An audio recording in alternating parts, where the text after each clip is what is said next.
John Brutus Watson. John Brutus Watson was born on January 9, 1878 in Greenville, South Carolina, U.S. He was an American psychologist who codified and publicized behaviorism as an approach to psychology that, in his view, was restricted to the objective, experimental study of the relations between environmental events and human behavior. He plays an important role in developing behaviorism because his conditioning and behavior codification are still widely used in therapy and behavioral training to help clients change problematic behaviors and develop new skills. Watson was influenced by Pavlov's classical conditioning.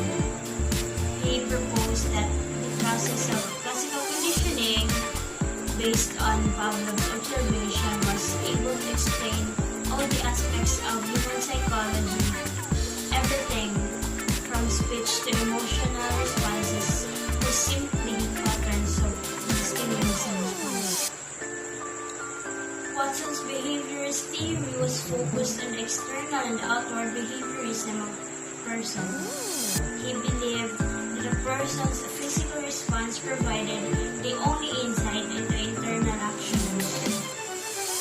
Watson was also interested in the conditioning of emotion, of course, because behaviorism is putting an emphasis on people's external behaviors, and emotions were considered as a physical response. He considers that the emphasis on the natural science method, which natural science method is a scientific method that is based on observation and hypothesis. Watson's behaviorism theory. Watson's theory was more concerned with efforts of stimuli. He derived much of his thinking from Pavlov's animal studies, which is classical conditioning.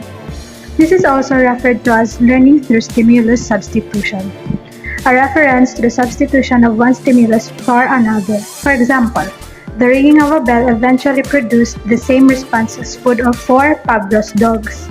So in his earlier research, Watson used animal subjects and later shifted to the study of human behaviors and emotions. He wanted to develop techniques to allow him to condition and control the emotions of human subjects. Behaviorist models of learning may be helpful in understanding and influencing what students do, but teachers usually also want to know what students are thinking. For this goal of teaching, some of the best comes from constructivism, which is perspective on learning focused on how students actively create or construct. As discussed in this chapter, constructivist models of how learning differ about how much learning construct knowledge independently. Psychological constructivism compared to how much he or she takes cues from people who may be more of an expert who have learned efforts. Social constructivism. For many educators, the social context of learning is critical. Ideas are tested. Furthermore, knowledge is mainly acquired through social processes and institutions that are usually constructed in schools, universities, and increasingly these days in online communities. The Little Albert experiment presents an example of how classical conditioning can be used to condition an emotional response. In the experiment happened, the neutral stimulus there is the white rat, while the unconditioned stimulus there is the loud noise produced by the white rat, and the unconditioned response is the fear of little Albert, and the conditioned rest there is the white rat, while the conditioned response is the fear. So based on the scenario, it states there that even before the white rat had a loud noise, little Albert played on that white rat, and it seems like they are friends together, but During the time that the white shark produced a loud noise, little Albert had become afraid. But the only thing he could recover in that is the white shark only, the white rat itself, so that he could recover her fear. Little Albert could recover her fear to the white shark. That's all. And it seems like um in a classroom setup, teachers had to condition his or her students, enable for the academic learning, enable for the learning of the students be concrete enough, like they are all cooperating towards the lesson of the teacher. That's all. How can we apply Albert experiment in the classroom? If a student associates with negative emotional experiences with school, then this can obviously have bad results such as creating school phobia. For example, if a student have been humiliated with his or her teacher, they may learn to associate the school with fear. It could also explain why some students show a particular dislike of certain subjects that continue throughout their academic career. In able to prevent this kind of situation, teachers should encourage and inspire students to do good in class.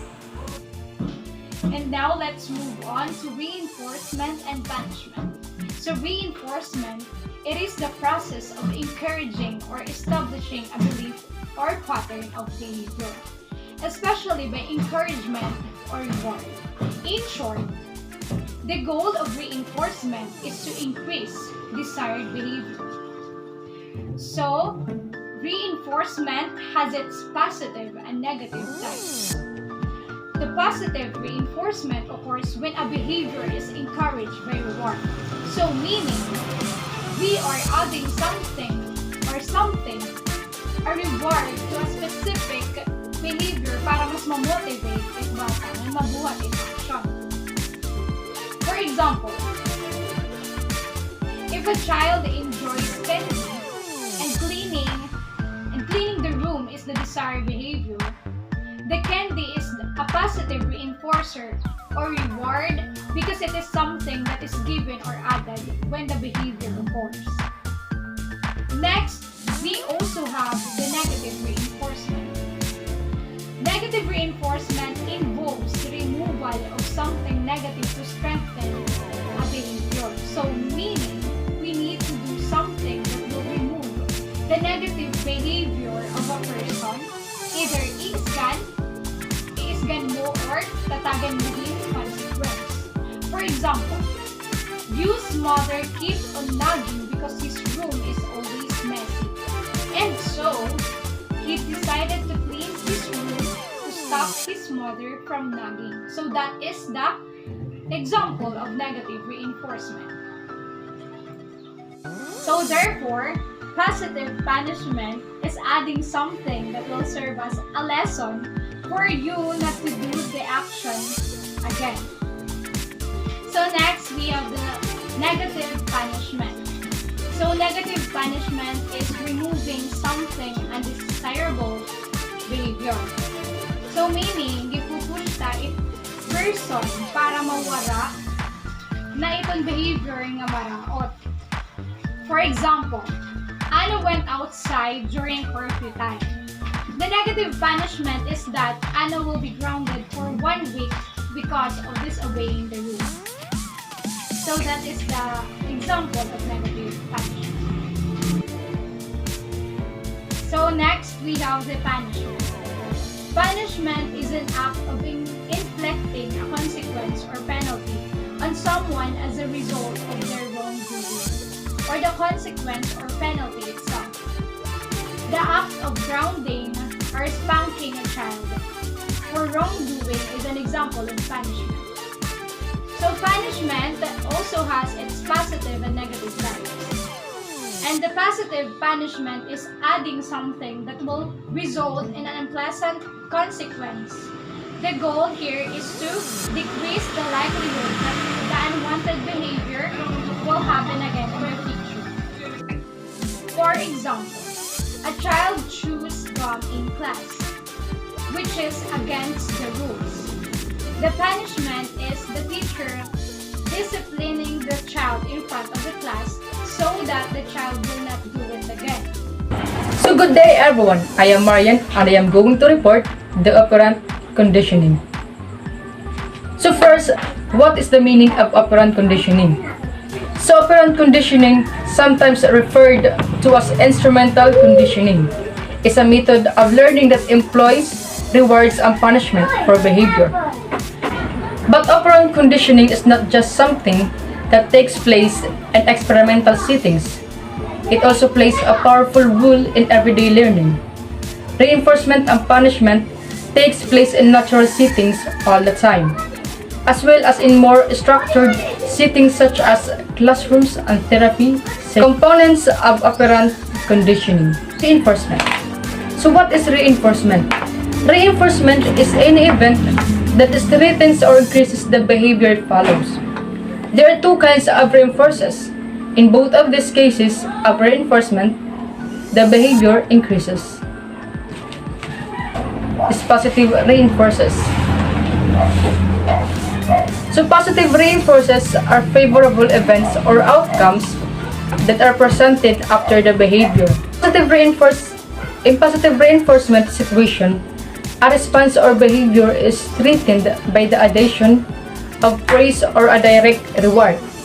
For example, if you do a good job and your manager gives you a bonus, that bonus is a positive reinforcer.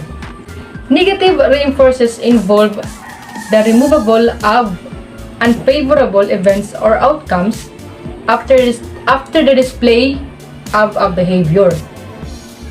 In these situations, a response is strengthened by the removal of something considered unpleasant.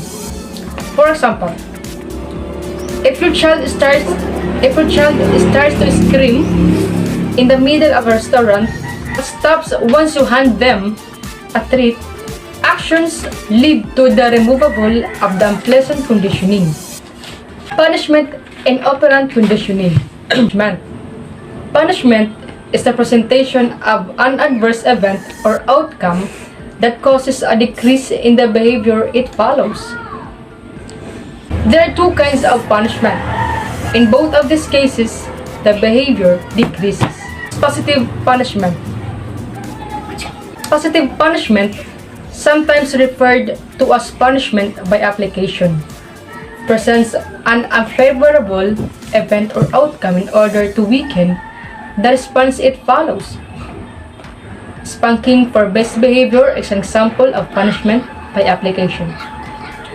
Negative punishment, also known as punishment by removal, occurs when a favorable events or outcomes is removed after a behavior occurs. Taking away a child's video game following misbehavior is an example of negative punishment. Significance of reinforcement, conditioning, and rewards in the study of behavior of students. Lucas and Corpus. Reinforcement can be used to teach new skills, teach a replacement behavior for an interfering behavior, and increase appropriate behavior or increase on-task behavior. As you can see, both positive and negative reinforcement is to increase desired behaviors.